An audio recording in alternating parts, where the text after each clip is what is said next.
I was a hotel doorman in downtown Chicago when I was 21 years old. This is going way back. High-end hotel, the long coat, the gloves, the hat, all of it. So when I tell you about something called the Doorman Fallacy, understand that I'm not deliberately reaching for some kind of metaphor. I actually did the job. I know what it entails. And here's the fallacy. If an efficiency consultant had walked up and watched me for, say, 5 minutes and written down what I did, he or she would have written two words on the clipboard: opens doors. And maybe if he was a tad more thorough and stuck around a little bit longer, he'd write down something like opens doors, talks to people, hails an occasional taxi cab. Then he would have priced out an automatic door, compared it to my hourly wage, and recommended probably eliminating my position altogether. And you know what? He would have been right. And in fact, it's exactly what a lot of hotels did, because the doorman disappeared from almost every hotel in America and the automatic door won. No human needed, no sick days, no insurance, no benefits, and no human hassles. And the entire appraisal profession, one of which I'm very familiar, as well as many others, maybe yours, is standing in that same hypothetical or proverbial doorway right now. Now, by the end of this video, you're going to know which side of the automatic door you're standing on. I'm going to give you the one thing that I think AI genuinely cannot take from you, but I'm going to warn you up front. Most appraisers aren't set up for the change. Most industries, most people in most industries aren't set up for the change or to charge for it. And that's the actual problem. But if you stay with me on this, there's a specific date coming for appraisers anyway that most of you are treating as kind of a compliance headache, a little bit of a change that's going to happen, when it's actually one of the big things accelerating all of this stuff. Now, if you're new here, my name is Blaine. I'm an appraisal company owner, investor, martial artist, former Zen monk, and I help appraisers and entrepreneurs build scalable and saleable businesses. I appreciate you being here. The Doorman Fallacy. It comes from a man named Rory Sutherland. He was an advertising, or is an advertising exec, vice chairman of the famous Ogilvy advertising firm. And he uses the hotel doorman as the example of what happens when a business measures the wrong thing, which happens all the time, by the way.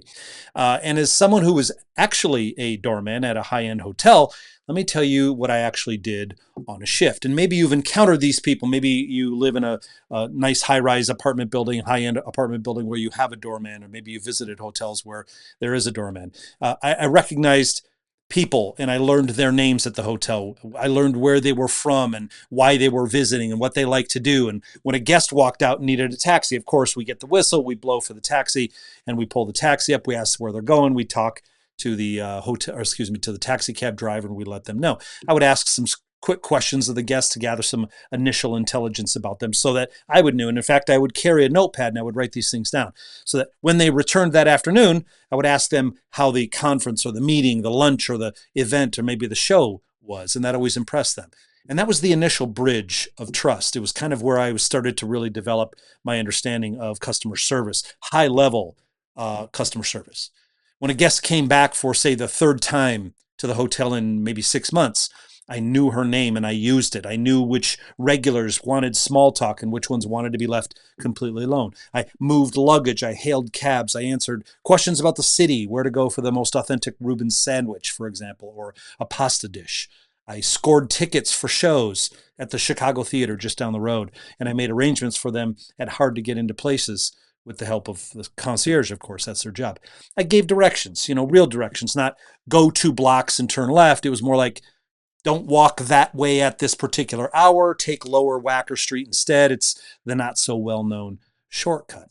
I watched the entrance. I knew who belonged there and who didn't. So in a sense, I was the first layer of security that nobody ever thought of as security.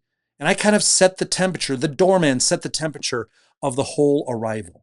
Somebody flies in from Newark. They get stuck on the tarmac for 2 hours. They have to take a cab through Chicago traffic. And the first human being they encounter, other than the cab driver, was me. What happens in those 8 to 12 seconds shapes how they feel about the hotel for the rest of their stay. And none of that shows up on a clipboard of some consultant. Now, let me give you the same problem in a completely different industry. More recently, software development had this exact same issue. Companies wanted to measure programmer productivity, and somebody came up with the obvious metric, and it was lines of code, which sounds reasonable. I'm not a coder, but I imagine if somebody said, I want to see how many lines of code you can type in a day or produce in a day, I would think that'd be reasonable, because more code obviously means productivity, right? Except A mediocre programmer needs 5,000 lines to solve a problem that a brilliant, experienced programmer maybe solves in 500. Sometimes the best programmer on the team removes code instead of adding. Sometimes the person who writes the least creates the most value because they understood the architecture. They saw the real problem. They understand the nuance and maybe understood the problem better. They perceived the issues and the task at hand, and they designed something simpler. Companies measured what was easy to count instead of what actually mattered. And again, this happens all the time. And of course, this becomes even more absurd with AI because AI can generate enormous, and I mean enormous, quantities of code in seconds. Those of you who have been vibe coding or playing with things like Claude Code will know this, especially if you're not a coder. You see what it's writing and you go, unbelievable. So if lines of code were really the measure of a great programmer, who wins? The machine is going to win that contest every single time, hands down, and it's not even close. But here's the thing. Nobody actually wants lines of code. Nobody cares about lines of code. They want software that works. They want something that solves a problem. Nobody wants, for example, a half-inch drill bit. Buyers of the drill bit want a half-inch hole in a piece of wood. The drill bit is the tool that provides a solution to that problem. People just want problems solved, regardless of the industry. It's true in every business, whether or not it's a business with a product to sell or a service to sell. In the world of software, code is the output of that thinking. It was never the value of the thinking, though.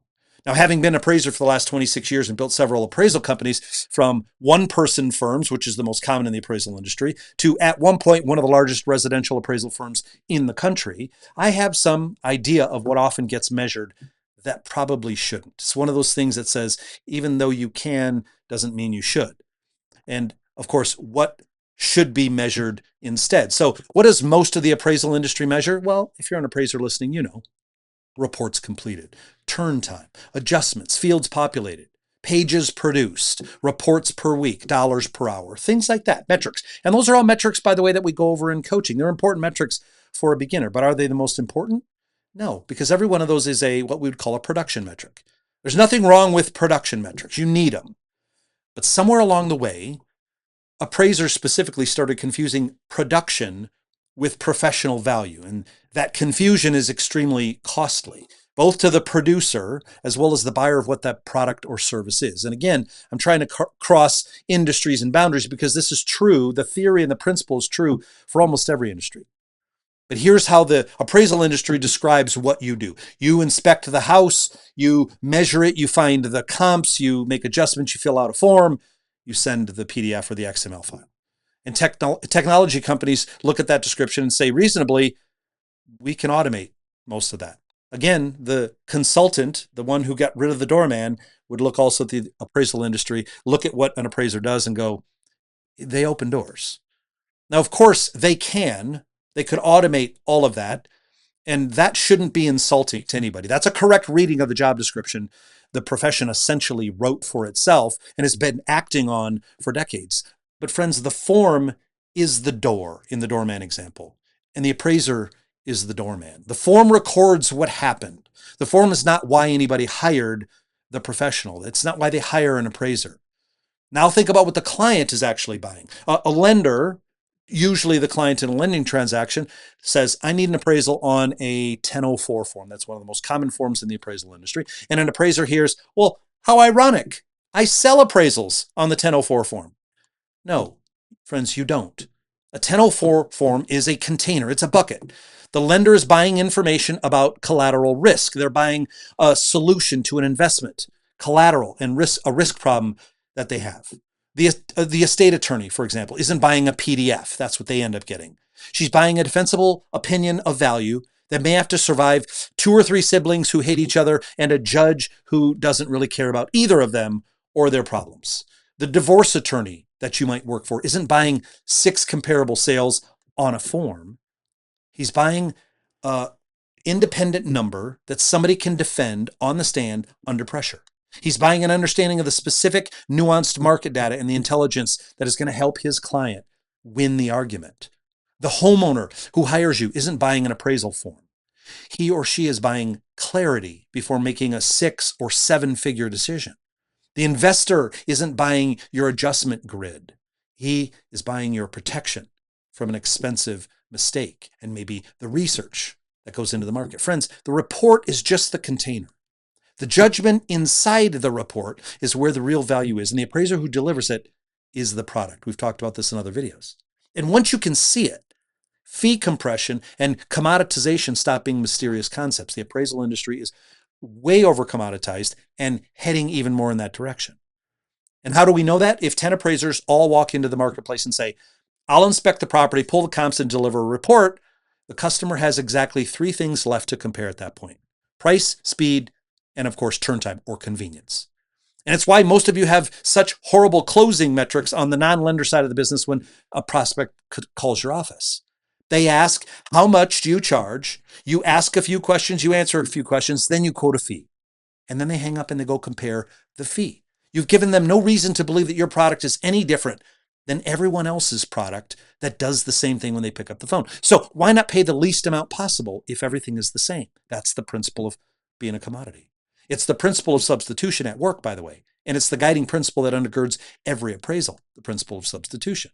Why pay more for something when you can get the exact same thing for less? And it's a terrible position to be in for a professional service industry, but we built it ourselves. Appraisers built this very thing. Now, here's the part that's going to make some people uncomfortable. And it's the thing that I said I would come back to. It's November 2026. It's coming up, and it's coming up fast. The industry's response to being commoditized has been to standardize harder. More structured data, more discrete fields, more machine-readable output, a dynamic appraisal report that kind of assembles itself as you go from the data that you feed it. And I understand why. There are real arguments for consistency and for reducing the garbage that shows up in reports. You can see appraisers complaining both about the old form as well as the new form on appraisal forums across the world. But let's be honest about what's happening mechanically, friends. Every judgment call you convert into a drop-down on the new form that isn't a form is a judgment call that you no longer get credit for. Every piece of narrative reasoning that becomes a checkbox or a drop-down is reasoning that's now indistinguishable from every other appraiser's checkbox. And every completed and structured and machine-readable report is a very clean training example for the systems being built to do this without you. Now, I'm not saying anybody is doing this maliciously or that it's the future for appraisers. There are a lot of appraisers out there who are saying, oh, they're just trying to collect all this data to get rid of appraisers. I personally don't think they would put in all this time and effort, which has been going on for years, by the way, to create this new form that's not a form just to then get rid of appraisers. Somebody has to collect the data, but it certainly is a sign of the commoditization that is and has been happening to the appraisal industry. So what I'm saying is the profession is actively converting its expertise into a format that's designed to be read by machines and then acting surprised when the machines actually read it. And I know many are not doing it willingly or happily since it's out of their hands of the workforce delivering it. I mean, the appraiser has very little to say about the new form changes. But I want to be careful here because I'm not telling you to fight the transition. I don't think you'd get anywhere if you tried. It's a losing battle. It's a waste of your energy, just as collecting signatures on petitions to try to get fees changed at the federal level, in my opinion, huge waste of time. Nobody cares. The forms are changing whether you and I like it or not, and the fees are more or less set, like almost every other business, by supply and demand. I'm not telling you the fees won't go up with this new form change, but fees are always set by supply and demand. So what I'm telling you is that the transition removes the last place where an average appraiser can hide differentiation, which was usually in the analysis and the commentary. When the report format itself standardizes what you're allowed to say and how you're allowed to say it, which the new form, the U83.6 does, whatever separates you has to live somewhere other than inside that report. And I argue it always has. I've been coaching on this for 2 decades, but it's taken this level of decline for so many in an industry to finally see where their real value lives. And I want you to hold on to that thought because we're going to come back to it. The version of this episode that gets the most likes and comments is the one where I parrot the favorite appraiser talking points and say that the appraisal profession is full of invisible and unrecognizable value and the rest of the world just doesn't understand you. And friends, it's simply not true. They get it. The rest of the world sees what it is. Because for a big share of the lender work in this industry, the client is not buying your judgment.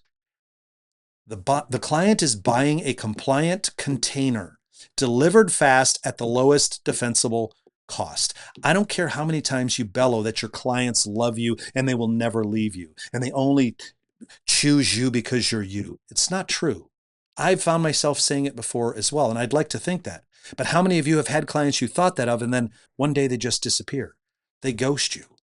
No, friends, you're one revision request, one scorecard checkmark away from them digitally rendering you non-existent and replacing you with a less cranky, more compliant clone of you in their eyes and your abilities as a filler of the form. They don't want your interpretation, nor do they really care. And in fact, I'll go so far as to say that in most cases, they actually don't want your interpretation because your interpretation slows the file down and typically generates revision requests. That, my friends, is the AMC economic reality, and I'm not going to pretend otherwise, and you shouldn't either. That's why I've done episodes that say nobody's coming to save you, because nobody cares. Because that work pays real bills for a lot of people, by the way. A lot of people watching this. AMC work is the crux of their business, including people I coach and people that I really respect. It is legitimate work. It's honest work, but we have to be clear about what it is. In that transaction, that specific type of transaction, friends, you're not the doorman. You're not adding value. You're the door. There is a reverse version of this fallacy, by the way, and I see it constantly. Some appraisers use the invisible value as a hiding place. They're slow, they're hard to reach, they don't return calls, they write reports that nobody can follow, and when the work dries up, they'll say that the market doesn't understand their value. Oh, I'm just misunderstood. The rude, slow, unreachable doorman deserved the automatic door. If the only thing separating you from the software is that you're more expensive and take longer, then they don't appreciate my expertise, friends, is not a strategy. It's simply a comfortable lie that ended your career. In fact, to use my martial arts experience, in Japanese martial arts like Aikido or Judo, there's a concept called Kuzushi, which is to break your opponent's balance. You have to break the balance before you can typically do some kind of throw. You can't apply a technique to somebody who's still centered and solid. You have to take their base and their balance first. Now understand, you can't rebuild a position from a stance you're still comfortable in, even if you don't feel super stable.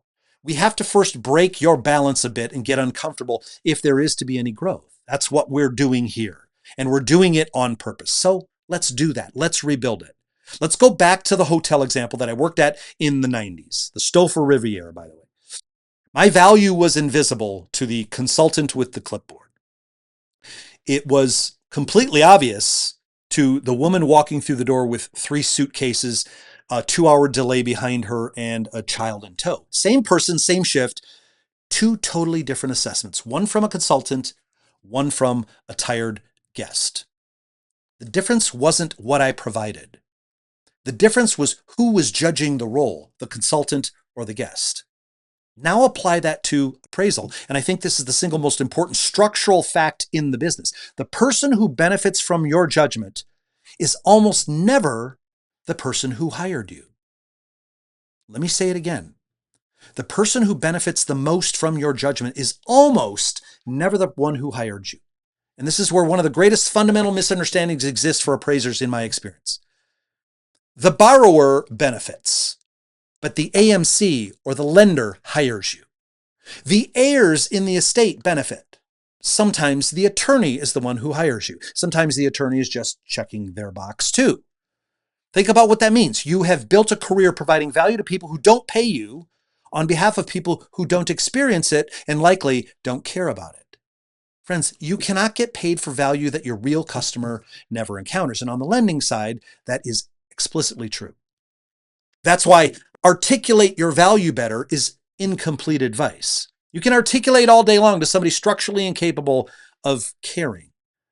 The AMC coordinator routing your file is not going to be moved by your market intelligence. They don't care. It's not her job, and it's not a character flaw on her part. It's simply not her job. The fix is not better articulation of your real value. The fix is standing in front of a different door. The estate attorney experiences your judgment directly because she has to defend it. The investor who hires you experiences it directly because he's about to commit capital, real money, and he needs to mitigate some of the risk. The homeowner with the unusual property experiences it directly because she's the one making the decision. The litigation client experiences it directly because you're going to potentially sit across from opposing counsel and have to articulate your rationale. In those relationships, the receiver of your real value and the payer are typically the same person. And that changes everything about what you can charge, because now the thing you're best at is the thing that's being purchased. Friends, if your expertise is only visible and apparent to somebody who already has your expertise, you have a serious marketing problem, not a value problem. I know that went by everybody real quick, so let me say it again. If your expertise, your real value, is only visible and apparent to somebody who already has your expertise, meaning another appraiser, you have a marketing problem, not a value problem. Because the market simply won't pay for what it can't perceive. Which brings me to the thing that I promised you at the very top of this video. Everybody in this conversation reaches for the same list: judgment, trust, context, taste, relationships, experience.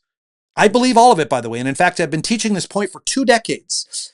But friends, those are soft skills, and they are very hard to teach if you don't have them already, not to mention difficult to price. And every profession claims it, by the way. Every profession says the same thing. So let me give you the hard list. AI can produce a value opinion, but it can't sign. It can't put a signature on the last page. It can't carry errors and omissions insurance. It can't sit for a deposition. It can't be cross-examined by an attorney who spent 40 hours preparing to dismantle it. It can't be sanctioned by a state board. It can't be held responsible for anything. Accountability, for my friends, isn't a soft skill. It's a legal position, and it's the one asset in this business that gets more valuable as production gets cheaper and more commoditized, and it's something no appraiser I've heard yet has brought up in the whole AI conversation. Our industry is built on compliance, accountability, and liability. Think about the economics for a second. When the cost of generating a number collapses to almost zero, what's left that's scarce? Scarcity equals value. Notice what this tells you about where to point your business, where to point you, where to point your marketing and yourself. The work with the highest accountability requirement is the work with the strongest floor under the fee. So litigation support, estate and trust appraisals, divorce appraisals, complex, unusual, contested properties, complex properties, the nuanced stuff, the edge cases. Anything where somebody may have to defend the number in a room where being wrong is expensive. And by the way, I talked about this in the last podcast. Everybody who says all the cookie cutter stuff is gone from lenders, it's complete BS. I run a large appraisal firm, and we do cookie cutter work all day long in the lender field, but for direct lender clients and clients who do care about us and will choose us. Would they get rid of us in a second or in a heartbeat? Maybe. If we left, would they replace us with somebody just like us? Probably. No, friends, the work with the lowest accountability requirement is the work that is most exposed. It's the middle. And it's the ones whose businesses are built on that very thing that no longer have what we always call a moat around their business, no protection. Routine, standardized, relatively low stakes, interchangeable and indistinguishable from every other appraiser's work is the first doorman to be fired in favor of the automatic door opener. Again, it's the middle of the market. It's the middle of the industry. Now, here's an honest caveat, an honest warning. I'm a business coach. I'm not your attorney. I'm not giving you legal advice about liability exposure. Talk to your E&O carrier and your counsel about what expanding into contested work actually means for you, or into litigation work, because it's not free and it's not for everybody. I get that. I hear it all the time, by the way. You have to know what you're doing in all those realms, and they're just not for everybody. But strategically, the direction is not ambiguous, because when execution becomes free, the price of responsibility goes up. The value of liability becomes the new moat, and the price goes up. And I need to make 2 quick points about this before we bring the main point home. First, for all the whiny, entitled children out there that are screaming, Blaine, there's not enough private work to feed everyone. It's bad advice. Let me hand you a tissue for your tears. Not only are you 100% correct, you've just uttered the words that could actually save you, but only if you're smart enough to listen to the words coming out of your face. Remember earlier when we agreed that scarcity equals value? It was like 4 minutes ago. When there's not enough of something, the cost of acquisition typically goes up. You're right. There's not enough private appraisal work to feed every appraiser in the country. And that was never part of the agreement when you got into this profession. And at what point did you decide that the only market you're going to go after is the one that'll feed all of your competitors too? It's not the dumbest rant that I've heard in this space, but it's definitely up there near the top. Because what you're really saying when you make that asinine argument is that you're allergic to doing difficult things. You're saying you only want to do something if it's handed to you, if you're entitled to it, like the way you feel lending work is. I get it. It's not easy building relationships in the non-lender world. I've been doing it now for 15, 16 years. It's not easy marketing in the private space. It's not easy maintaining a website and doing SEO and having a Google business profile and working on SEO and AEO, which is answer engine optimization now for AI. It's not easy being a friendly voice on the other end of the line. It's not easy developing scripts to use so that every call acts like a compassionate funnel that leads prospects to you being the only real choice for solving their problem. No, I get it. I've been coaching on this for a long time and I run it every day in my own company. It's not easy coming up with solutions to more complex problems that don't entail just checking some boxes on a form. Again, I understand, which is exactly why we always choose to go after those markets and why I always coach appraisers to diversify into them at some level, specifically because very few will have the ability to be successful in those areas, and far more will never even attempt to because they're simply too lazy. They were raised on getting a license, getting on a rotation list somewhere, getting orders dropped in their email box, and thought that was the whole game. Friends, it wasn't. It was never the game. Maybe it was for a period of time, and you got lulled into a sense of complacency. But the more commoditized any industry becomes, the real profit opportunities show up in the niches and in the stuff that fewer people are willing to do, which leads me to the second point. We have entered an era where the pendulum is starting to swing back toward real human things becoming more valuable than the non-human things. In a relatively short period of time, people have become oversaturated with information, and particularly what has become called AI slop. We're starting to see it more and more where people are starting to rebel against the AI content. In fact, YouTube just came out with a new rule. If you're not on YouTube, you would know this, but it used to be to get monetized on YouTube, which is where you could make AdSense, Google AdSense money. You had to have 4,000 watch hours and 1,000 subscribers within a year. They just changed the rules so that starting in February, you now need double that, 8,000 watch hours, still only 1,000 subscribers, but they're doing it because of all the AI slop and content that has started to hit YouTube. Billions and billions of hours of AI slop content because it's easy to make. What does it make the value of the content? Makes it drop to zero. We said earlier, when the cost of producing a number, or in this case, the cost of acquiring information, is virtually free, the value of it goes to zero. There used to be friction involved with learning something, which meant learning and then teaching that thing to somebody else had value. I know because I created intellectual property. I created video courses 25 years ago that are still selling today. Because I had to first learn the thing and then I could teach it to somebody else. And then what happened? Google comes along and makes the cost of learning something considerably less costly. Because now you didn't just have to go to the encyclopedia, you could just Google something. It didn't make the cost go to zero, but not the cost of a whole set of Encyclopedia Britannica. No, with the proliferation of AI and machine learning, the friction for not only learning something new, but then producing something from that learning has gone to zero. Friends, you may not realize what I'm saying, but you can be an expert in something you never really have to learn because AI removed the friction. For example, today, if you know how to use any one of the AI models that are out there, you can write a legal brief like an attorney without ever going to law school. You can write a novel, having never spent a day learning how to structure a story or proper grammar. And when all the friction is removed from the process, you also reduce and potentially remove the value of what is produced. And that's what's happening. So what does all of that mean for you and I? It means that the real human judgment, real human skills, the ability to build relationships and the ability to genuinely empathize and the ability to have a real human voice, it's going back up. Friends, this is the good news. Because regardless of the evolution of AI technology and the advancement of AI, human beings will always want another human being holding their hand, giving them real, experienced, derived advice and guidance, and guiding them through an experience, especially when there's a lot of emotion, a lot of liability, and a lot of money on the line. Now, Let me close this loop that I opened at the beginning, because the automatic door won. It just did, but it didn't win everywhere. The automatic door won in the middle. The mid-tier hotels, the business traveler properties, they call them, everywhere the doorman was competent, pleasant, and not central to why anybody chose that hotel. Nobody expects a doorman at the Holiday Inn or the Marriott Courtyard or a Hampton Inn. That's not what you're paying for nor expecting at that level. You want a bed, maybe a pool, a crappy workout area, and some shitty muffins in the morning. Where did the doorman survive? The doorman survived at the top. Walk into a Peninsula Hotel, a Four Seasons, or a Ritz-Carlton. There's still a human being at that door. There's a valet parking attendant, and there's a bellhop. Because at that price point, the experience is the product, not just an expense line that can be replaced by an efficiency consultant or a bean counter somewhere. Friends, what disappeared was the middle. It always disappears there.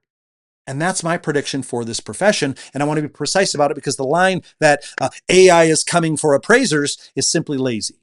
And appraisers are safe. We're professionals is simply delusional. Neither one of those things is true. The middle disappears. Competent, fast enough, priced in the range, indistinguishable from the next person on the list. That's the position that technology takes first, because that's the position where nobody can articulate a reason to prefer a specific human being over their expertise. And that, my friends, is where most of this profession currently lives, unfortunately for them. It's where most real estate agents, by the way, and lenders live. So if you're an agent or you're a lender watching this, you're not safe. Oh, by the way, if you're an insurance agent, it's where most insurance agents and most accountants, most lawn care service individuals live as well. There's always a middle, every industry, and the middle is always the easiest to attack and to commoditize, because there's nothing special. There's nothing strategically different. There's no market differentiators about the middle. AI is not eliminating the value of the appraiser. It is exposing which parts of the appraisal never created differentiated value in the first place, which means it's also exposing which appraisers, which realtors, which lenders, which inspectors, which insurance agent, all those things, have zero strategic differentiator ability, which also means, in my opinion, zero survival instinct. They're the equivalent of the person standing on the beach pointing in amazement at the big wave that's coming at them while everyone around them is running for high ground, including the elephants and the monkeys and the animals. Because, friends, that wave is a tsunami, and it's swallowing up everyone on the beach with no awareness and no survival instinct. So what do you actually do about it? Here's what I want you to do. Take out a piece of paper and draw a line down the middle. Now, I don't think you're actually going to do this, but for those of you who do, you're going to get value from it. On the left side of the page, write the obvious things that people pay you for. Complete an appraisal, inspect a property, measure a property, deliver a report. Those are the obvious things. And then on the right side, write everything else you actually provide. This is the soft stuff. Confidence, risk reduction, perspective, nuanced understanding, protection from an expensive mistake, clarity before a major decision, a number somebody can defend. Now, most of you are going to stop there and you're going to feel like you actually did something, and I encourage you to not stop there. 2 questions. Question 1. Can you name one client by name who would pay more for the right column than for the left column? Let that sit a second. You made a list. On the left, all the actual things you do. On the right, all the things you know you do that most people don't know you do. Now, can you name a client by name who will pay you more for all the things you do on the right than what you do on the left? Question 2. Have you ever charged for those things on the right separately? Not bundled into a fee that you bid on in an email or a portal. No, separately, as its own engagement and its own service. Some of you might say, yeah, I've done measurement services. Okay, but that was on the left. What about on the right? What about the confidence stuff? What about the arguing for a particular point? What about the market intelligence? If the answer to both of those questions, and honestly, this is for you, it's not for me. So don't make up information or don't make up answers. This is for you.